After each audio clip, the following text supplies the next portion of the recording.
Hi hello నమస్తే welcome to Suman TV. ప్రస్తుతం మనతో పాటు ఉన్నారు ప్రముఖ హోమియోపతి డాక్టర్ చేతన్ రాజ్ గారు ఉన్నారు. సార్తో మాట్లాడి ఈ నరాల బలహీనత గురించి తెలుసుకుందాం. నమస్తే సార్. నమస్తే మేడం. ఎలా ఉన్నారు? ఫైన్ సార్, నరాల బలహీనత గురించి మాట్లాడుకుంటే ఇది రావడానికి కారణాలు ఏంటంటారు? ఇంపార్టెంట్ కారణం ఒకటి డిస్కస్ చేద్దాం మనము. మీరు చూడండి, ఇప్పుడు ఎట్లయిపోయినాయి అందరు లైఫ్ స్టైల్స్.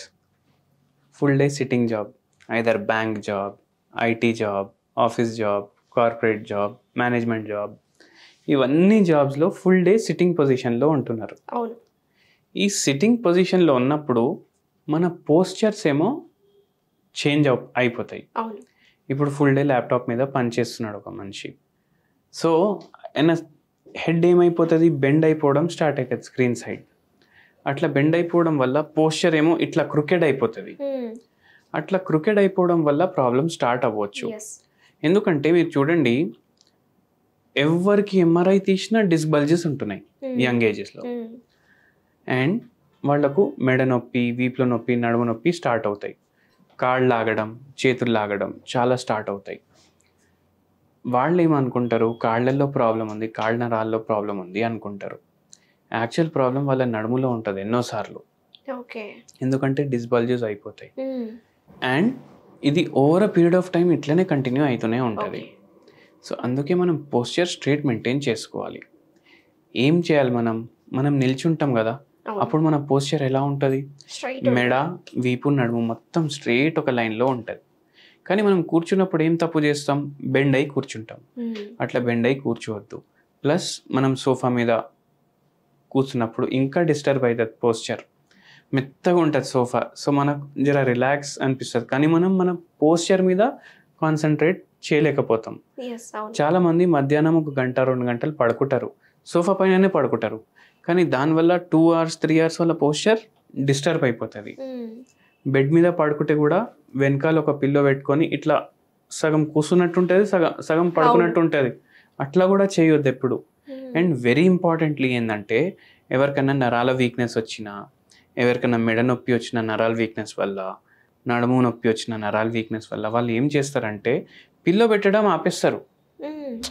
వాళ్ళకి ఏమనిపిస్తుంది, పిల్లో పెట్టుకోకుండా డైరెక్ట్ పడుకుంటే ఏమవుతుంది, వాళ్ళకు తగ్గిపోతుంది ఆ ప్రాబ్లం అనుకుంటారు. కానీ ఇది ఒక మిత్.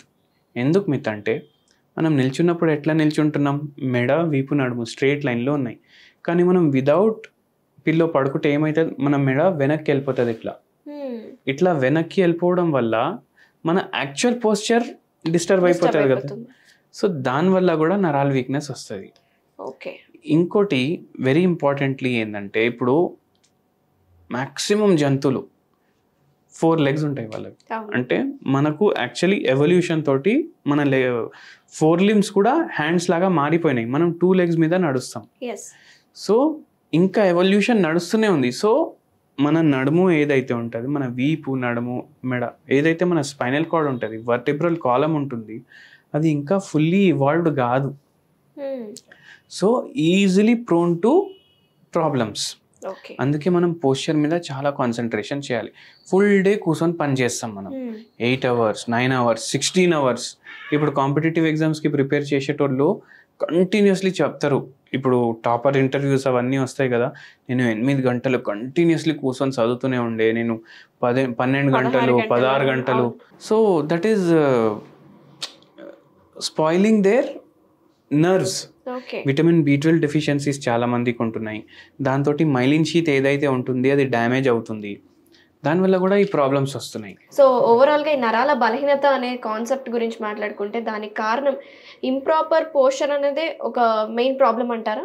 యంగర్ ఏజెస్లో ఇంప్రాపర్ పోస్చర్ ఉంటుంది. మనం ఎట్లా పడుకుంటున్నాం, ఎట్లా నిల్చుంటున్నాం, ఎట్లా కూర్చుంటున్నాం, లాంగ్ అవర్స్ కూర్చొని పని చేయడం వల్ల. ఇప్పుడు ఒక ట్రెండింగ్ ఉంది, ఏంది, స్మోకింగ్ ఎంత హార్మ్ఫుల్లో లాంగ్ అవర్స్ కూర్చోవడం కూడా అంతే హార్మ్ఫుల్ అనేసి. బట్ మీరు ఎవ్రీ 20 minutesకి లేచి ఇక్కడక్కడ తిరిగినా ఆ ప్రాబ్లం మీరు సాల్వ్ చేసుకోవచ్చు. ఎవ్రీ హాఫ్ అన్ అవర్కి మీ పోస్చర్ చేంజ్ చేయండి. అంటే మీరు కూర్చొని ఉన్నారంటే జర సేపు నిల్చోండి, అట్లా చేయండి. దాంతో కూడా మీరు ఈ ప్రాబ్లం అవాయిడ్ చేయొచ్చు. ఇంకోటి ఇంపార్టెంట్ ఏంది, ఏజింగ్ తోటి డీజెనరేటివ్ చేంజెస్ స్టార్ట్ అవుతాయి మన బాడీలో. దానివల్ల కూడా నరాల బలహీనత రావచ్చు. సో లిటిల్ ఓల్డర్ పీపుల్లో ఆ కారణాలు ఉండొచ్చు. మళ్ళీ ఇంకో ప్రాబ్లం ఏముంది, విటమిన్ డి డెఫిషియన్సీ, విటమిన్ బి12 డెఫిషియన్సీ, ఏదైనా హార్ట్ ప్రాబ్లమ్స్ ఉన్నా, డయాబెటీస్ న్యూరోపతి అని మీరు వినే ఉంటారు. సో అది స్టార్ట్ అయినా మీకు నరాల బలహీనత స్టార్ట్ అవ్వచ్చు. లైఫ్ స్టైల్ పర్ఫెక్ట్ ఉండాలి మనిషిది. సో మీరు ఈ నరాల బలహీనత అనేది అవాయిడ్ చేయవచ్చు. సో ఈ ప్రాబ్లం ఉన్న వాళ్ళు, అంటే మీరు ఆల్రెడీ చెప్పారు సిమ్టమ్స్ ఎలా ఉంటాయో, సో ఈ లక్షణాలు ఉండే వాళ్ళకి సిమ్టమ్స్ తగ్గించుకోవాలంటే ఉపశమనం కోసం, అంటే అప్పటికప్పుడు ఇన్స్టెంట్ రిలీఫ్ కోసం కావచ్చు, అండ్ హోమ్ రెమెడీస్ ద్వారా ఏమైనా వర్కౌట్ అయ్యి ఉంటే చెప్పండి సార్.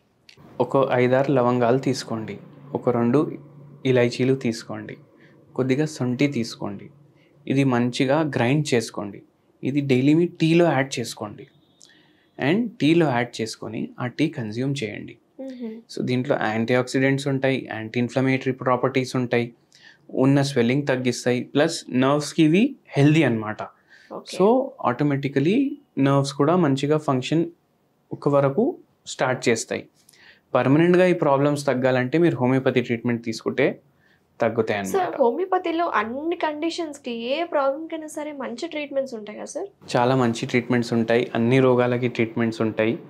అండ్ హోమియోపతి తోటి మనకు క్యూర్ వస్తుంది. అంటే చాలా మంది ఏమనుకుంటారంటే హోమియోపతి అంటే కొన్ని స్పెసిఫిక్ సోరియాసిస్ కావచ్చు, హెయిర్కి కావచ్చు, స్కిన్ ప్రాబ్లమ్కి బెస్ట్గా వర్క్ చేస్తే అనుకుంటారు, కానీ నర్వ్ వీక్నెస్కి మంచి రిజల్ట్స్ ఉన్నాయా? చాలా మంచి రిజల్ట్స్ ఉన్నాయి, మన పేషెంట్స్కి చాలా మందికి తగ్గింది కూడా. అండ్ ఇంకోటి వెరీ ఇంపార్టెంట్ థింగ్ ఏంటంటే చాలా మిత్స్ ఉంటాయి హోమియోపతి గురించి. ఇది హోలిస్టిక్ సిస్టమ్ కదా, హోలిస్టిక్ సిస్టమ్ ఉండడం వల్ల ఇంకో 5-6 ఏళ్ళ తర్వాత ఇంకా వేరే వేరే రోగాలు వస్తాయి కదా, దానికి కూడా ఆల్రెడీ ట్రీట్మెంట్ అవైలబుల్ ఉంది హోమియోపతిలో. సో మన దగ్గర ఆల్మోస్ట్ మోర్ దెన్ 3000 రెమెడీస్ ఉన్నాయి. 3000 మెడిసిన్స్ ఉన్నప్పుడు ఏ రోగం డిస్కవర్ అయింది అనుకోండి కొత్తది, దానికి ఆటోమేటికలీ ట్రీట్మెంట్ అవైలబుల్ ఉంటుంది హోమియోపతిలో. And without any side effects totally cure చేస్తుంది పేషెంట్ని. రిలీఫ్ ఒకటి ఉంటుంది, క్యూర్ ఒకటి ఉంటుంది. రిలీఫ్ అంటే మనం మందులు వేసుకున్నంత రోజు మనకు తక్కువ ఉన్నట్టు ఉంటుంది, మనం ఎప్పుడైతే మందులు వేసుకోవడం ఆపేస్తాం మళ్ళీ పెరుగుతుంది.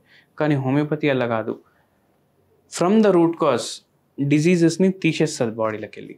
ఓకే, మిమ్మల్ని కన్సల్ట్ అవ్వాలంటే ఏ విధంగా కన్సల్ట్ అవ్వచ్చు అంటారు? పేషెంట్స్ ఆన్లైన్ కన్సల్ట్ అవ్వచ్చు, క్లినిక్ వచ్చి కన్సల్ట్ చేయవచ్చు. ఓకే, మన క్లినిక్స్ ఎక్కడెక్కడ ఉన్నాయి సార్? మన క్లినిక్ ఒకటి వచ్చేసి బేగంపేటలో ఒక క్లినిక్ ఉంది, హిమాయత్ నగర్లో ఒక క్లినిక్ ఉంది, ప్లస్ మహబూబ్ నగర్లో కూడా ఒక క్లినిక్ ఉంది. సో పేషెంట్స్కి ఎక్కడ వీలవుతే అక్కడ వాళ్ళు వచ్చి కలవచ్చు. Very nice sir, thank you so much sir. ఈ నరాల బలహీనత అంటే ఏంటి, దీనివల్ల వచ్చే లక్షణాలు ఎలా ఉంటాయి, ఎలా ట్రీట్ చేసుకోవచ్చు, హోమియోపతిలో చాలా మంచి ట్రీట్మెంట్స్ ఉన్నాయని చెప్పుకొస్తున్నారు. సో చూసారు కదా వ్యూయర్స్, మీకు కూడా ఈ నరాల బలహీనత అనేది ఉంటే సో డాక్టర్ని కన్సల్ట్ అవ్వాలంటే కింద స్క్రోల్ అవుతున్న కాంటాక్ట్ డీటెయిల్స్కి మీరు కాల్ చేసి మాట్లాడచ్చు. అలాగే డాక్టర్ గారి నెంబర్ కూడా స్క్రీన్ మీద డిస్ప్లే చేస్తాము. ఇంకేమైనా డౌట్స్ ఉంటే డాక్టర్ గారికి ఫోన్ చేసి మాట్లాడండి. Thank you so much sir, నమస్తే.